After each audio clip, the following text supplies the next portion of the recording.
Welcome back, Wagoneers, to another exciting segment of In No Particular Order. It's a skeleton crew here. Only four of us hombres today. Travis, Patrick, Russell, and myself. I am Todd. And since we're kind of the core group that watches hockey now, me, Travis, and Patrick, Russell being the new NHL fan, we're going to do our top 5 favorite NHL players of all time. In no particular order. So, who wants to go first? So I will go first since I'm the newest, hockey fan here. Just started watching within the last couple months, really, and I haven't caught like a ton of games or anything. So I'm going to go through my list pretty quickly. This is an establishing thing for me. Before you start, please state your name and your favorite team.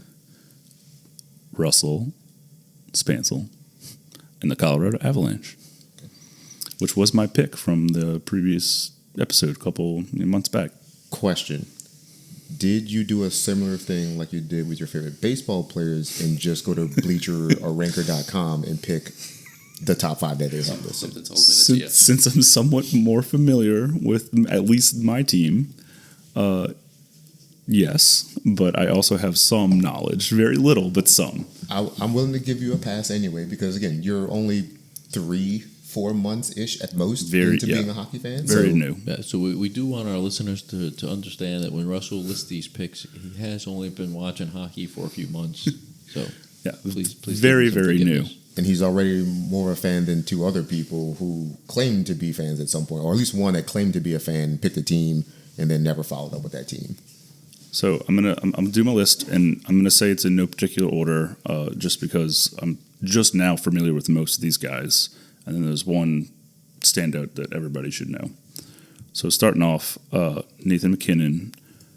He was the leading scorer, I believe, for the Avalanche. Not necessarily for the league. I don't remember. I think maybe at one point throughout the season he was. He definitely had it at one point. But I don't think he retained it. I think he was maybe like number 2 or something like that. I don't recall. But it was very enjoyable watching the Avs play in general and how they operated. And I felt like most of the players were not like greedy and they worked really well together. So Nathan MacKinnon's on my list, and then the next person is going to be Makar, which he is the leading defenseman, I believe, right, for the Avs. And again, just really enjoyable to watch. As I'm getting more into it, I'm trying to focus in on the players and kind of get familiar with who they are, their play styles, and I'm just trying to go from there. Number 3 is actually fellow podcaster Todd. His team is the Sharks, and I want to say it was this past season's game when the Sharks played the Avs. Their newer player, Celebrini, was just a really fun and enjoyable watch. I think I watched him score. I don't remember. I think he scored his first goal, and then it got taken back, if I remember correctly. So that was a standout, and I want to keep my eyes on him. He seems like a really fun player to start watching. As I was saying before we started the segment and during the episode, I think we have a nice core group of goal scorers coming up for the Sharks, and Celebrini is at the top of that list, along with Will Smith and then Quentin Musty, who's done everything imaginable in the minors and should have been on the roster this year, but he's supposed to be on the roster next year. So I'm liking where the future's heading.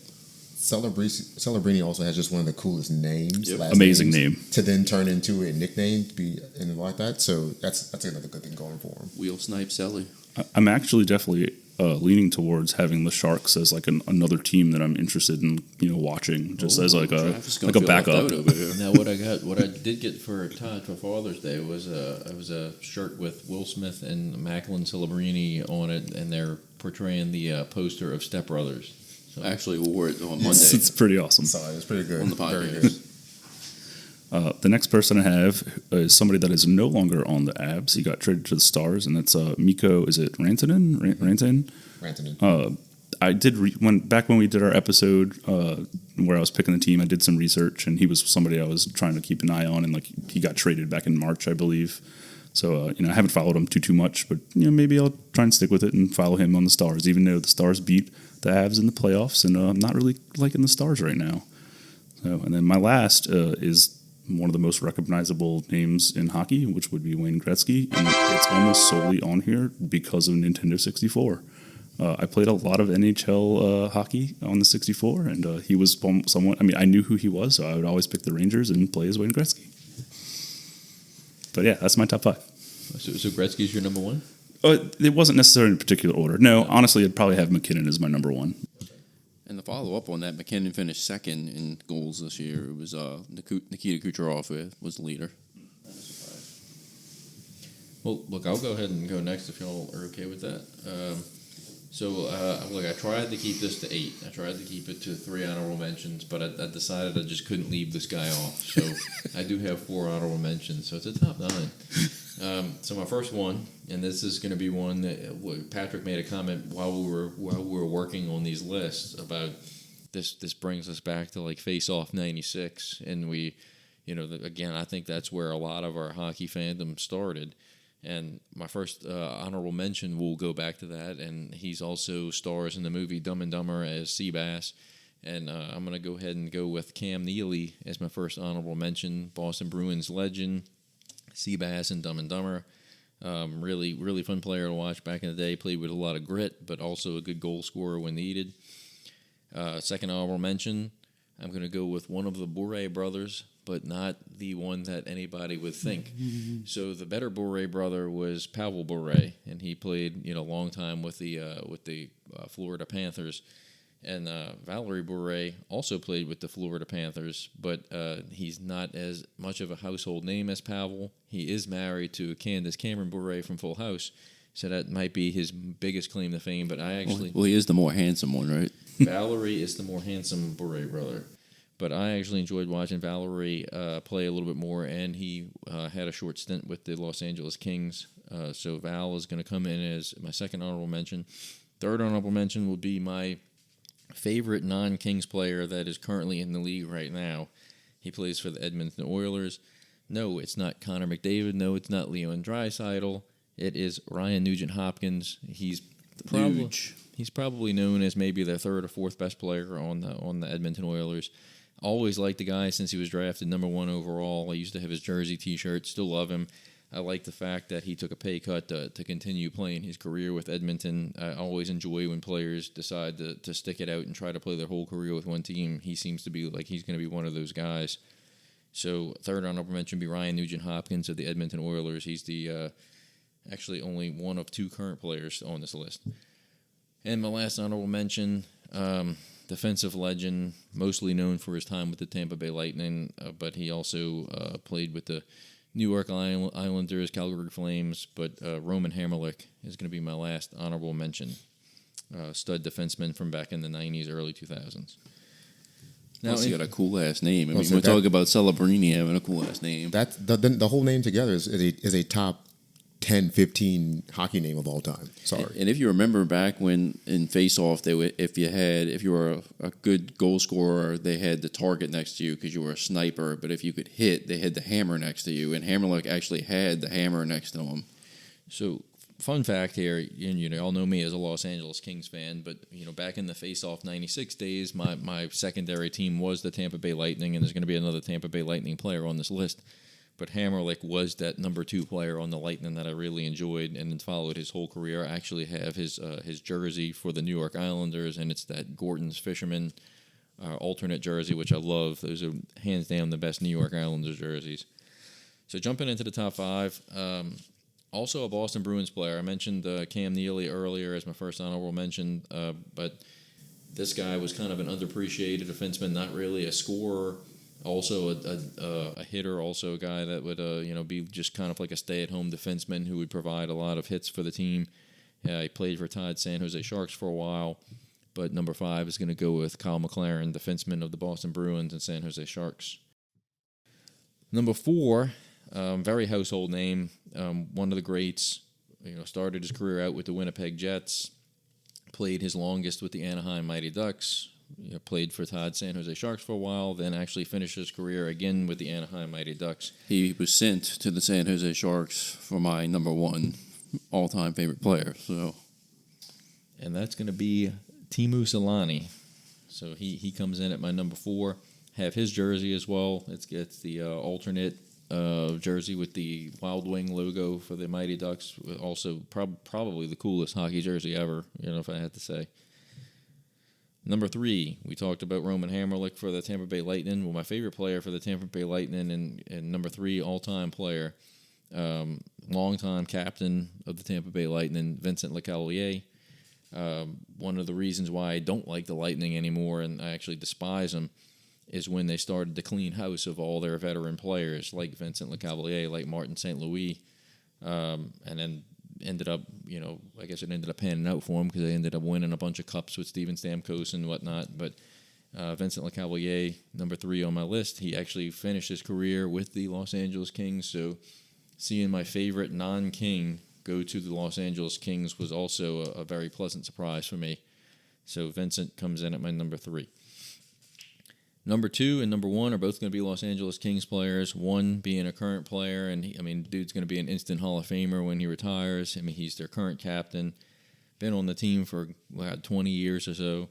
There's nothing this guy can't do. He's a two-way player, scores goals, plays defense. Back when he's won a couple of awards as one of the best, most defensive offense players in the league, and that's Anze Kopitar.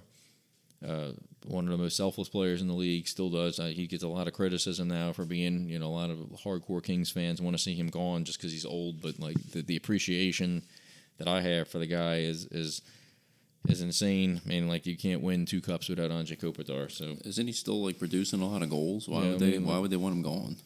Because they're starting to look at him and Doughty as old men and want the whole future regime going forward. But I will always have respect and always have love for Anze Kopitar. So he comes in at my number 2. And my number 1, longtime LA King, actually just got fired as their team president. But that is Rob Blake. Mr. LA, Captain Rob, longtime defenseman. We go back to Face-Off '96. He was one of their best defensive players on the game, and then carried all the way through with them. All through the '90s and the early 2000s. And I will join forces here with Patrick and Russell. And it was one of my highest moments in watching hockey was watching him hoist the cup with the Colorado Avalanche, even though he was only there for about a year and a half. And then I actually went to the San Jose Sharks and then finished a career with the Kings again. So definitely a pleasant surprise there. But Rob Blake comes into my favorite player of all time. All these talented players that came through the Sharks still don't have a cup. Would you like to go next? Sure, I'll go next. I have 3 honorable mentions. My first one is going to be, most notably known as a Shark. He was only good as a Shark, and that's Devin Setoguchi.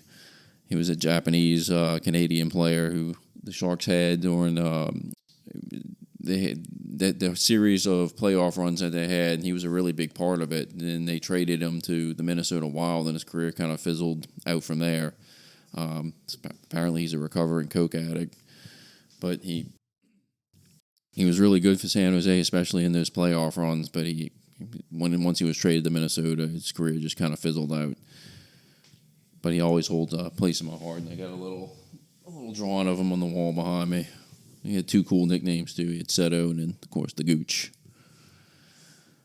Second honorable mention, I'm going to go with Jerome McGinley. And I think what initially made me a fan of him was, again, Face-Off '96. I used to play with the Calgary Flames because, I think their alternate jerseys with the horse head on it is probably the best jersey in all professional sports. Black jersey with the red and yellow color scheme. Again, he's probably played on everybody's favorite team but mine. He was on the Kings and the Avalanche at one point. He was on the Avalanche for a good while after he left the Flames. And he was on the Kings, I think, at the tail end of his career. But, again, very, very talented player. I think he was inducted in the Hall of Fame a year or 2 ago. Last honorable mention, even though he finished his career in Dallas, he's always going to be a Shark, and that's Joe Pavelski, Captain America. Again, fun guy to watch. It was very, very evident that the downfall of San Jose was coming when they extended Erik Karlsson and did not extend Joe Pavelski. Ever since he left the team, the Sharks have kind of been in a downfall. They haven't made the playoffs since, and they've been pretty pretty hard to watch over the past couple of years. Moving into my top 5, number 5 is going to be Jeremy Roenick. A lot of people don't like him. He's kind of an acquired taste, but again, Travis said with Cam Neely style play, Jeremy Roenick had a very, very gritty style of play. But I mean, the guy just got the job done. I mean, he scored goals no matter what team he was on.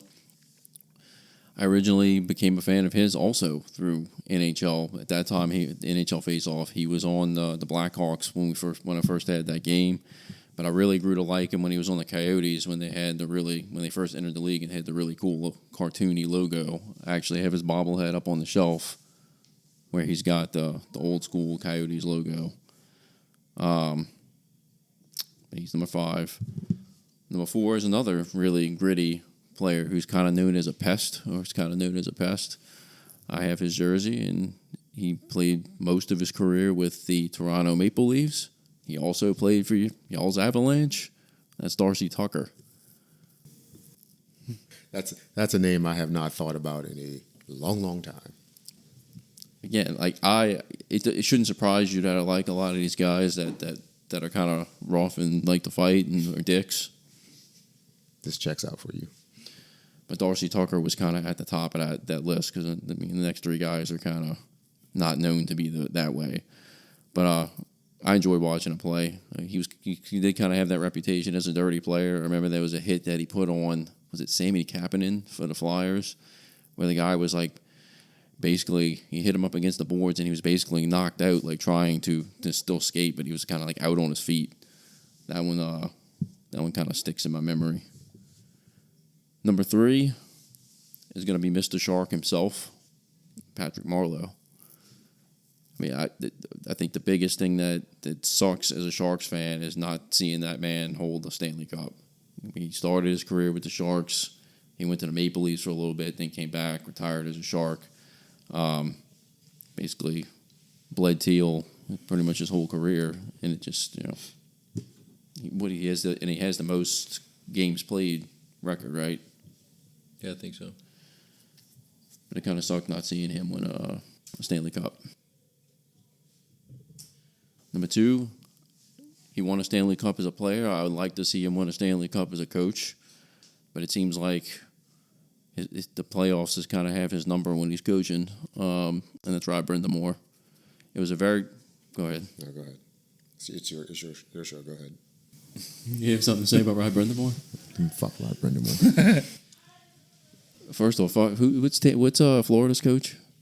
What's his Paul name? Maurice. Yeah, Paul fuck him. That dude was like ducking Brind'Amour. Paul Maurice is kind of a dick. I won't deny that, but that doesn't hurt me. Brind'Amour was a great player, and like what Travis said, one of the highlights of him watching hockey was seeing Rob Blake hoist the Stanley Cup. Rod Brind'Amour, of course, played year after year after year, and then finally he wins one for the Stanley Cup, and he finally wins one for the Stanley Cup for the Carolina Hurricanes. It was a very, very emotional moment because, I mean, obviously I have the bobblehead kind of commemorating that.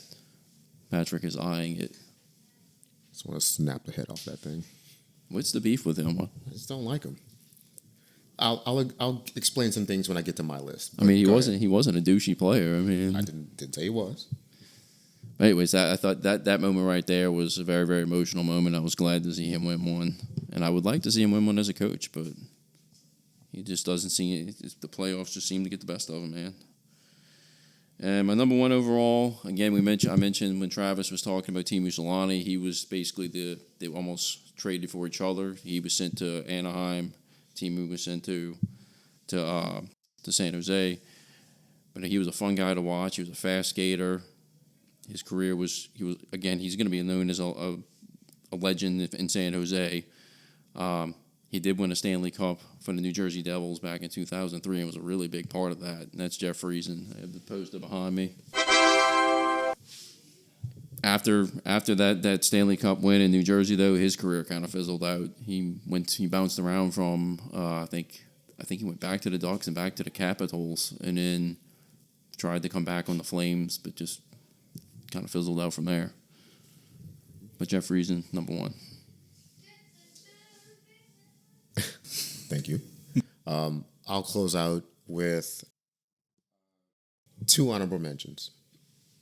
My first honorable mention, and kind of like we've all have a theme here, from certain video games that we fell in love with some players, and they just kind of stuck with through into real life hockey. So my first honorable mention is Paul Correa.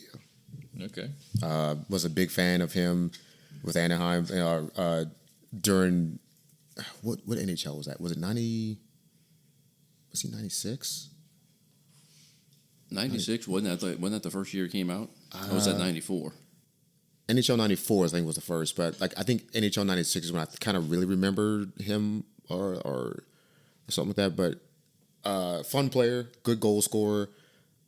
I don't think many people have a bad thing to say about him. He's generally a pretty good dude. One guy that was close to making my list was a famous defenseman for the New Jersey Devils named Scott Stevens. Yeah, I'm And if surprised you remember- left him off. Yeah, remember that brutal ass hit he put on Paul Correa? Yeah. My second honorable mention, and this is purely a NHL video game pick, but Marian Hossa. Okay. Like the guy. Just it was a thing. Had a thing for him. Played with him in the game. He had nice locks. Yes. But he was good for the Senators and the Blackhawks. He was Yeah. a really good player. And it was weird because so a lot of my list it's more about the players that got left off because either they were douches or they were on douche teams. Like Steve Eisman. Great player, incredible talent. Loved him in the hockey game. Douche. Mondo douche. Played for the Red Wings? No, sir. Can't like you. Just will not.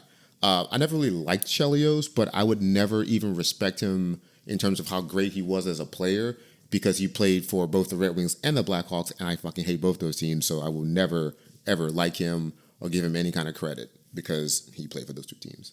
Well, going back to Eisman, Travis had said that he was a fan of the Lightning. It was kind of like a secondary team to him. Eisman was a big part of that cleaning house that got rid of LeCavalier in St. Louis. Yep. Yeah, he was actually the GM at the time. Yeah, even like Fedorov, loved him. Great player. Red Wing, no thank you. Well, he was banging Kornikova when she was like 14. So I'll golf clap him for that, but he played for the Red Wings, so I can't like him. So getting into my top five, Travis mentioned this gentleman, Teemu Solani. Same thing. Played him in the video game, destroyed teams with him because he felt like a cheat code somewhat. My number 4 is an all-time great player, but again, tying in, when I first started playing NHL 94 and I realized this player was a cheat code himself and I could just score goals at will with him, but taking from NHL 94 to following his professional career, and he's one of the best ever, it's Mark Messier. He's a really good analyst and commentator for the game right now, so I enjoy hearing his opinion, his insight on what's going on and what he sees. So I kind of like tied with his Ben McDonald love affair. I kind of have some of that with Mark Messier as a commentator. He's great all around, and he really does a good job explaining things that even casuals know and don't know, but even like veteran fans of hockey. So I'm gonna step in on this one because I used to really like Messier as a kid, and then so much so that I ended up getting his biography, and that's when I kind of started to not like him as much, just because when you read his book, he was one of those players who thought he was bigger and better than the coach that he was playing for. And that's why I started like reading his book. I started to lose respect for him. Now, look, I still watch him commentate, and then dude knows what the hell he's talking about. One of the greatest players ever. But I think that's when I started to lose respect for him after I read his biography. That's a fair point. Question though, was he bigger and better than the coach? It's possible. I just I guess every time I hear that kind of shit, I instantly go to LeBron James, and that's like, and I just can't stand that shit. So. But I mean, in some cases, it probably is true. Yeah, that's a totally fair point. I loved his game and watching him play. Even in his later stages of his career, he was still a good watch and a fun ambassador for the game. And then when he transitioned to being an analyst and a commentator, I think he took it to another level for me for that. For the sake of keeping the integrity of a top 5 list, I can't do what I want to do for my number 3, my number 2, and number 1. So I'll just list these 3, and then I'll just put a blanket over it. My number 3 is Patrick Waugh.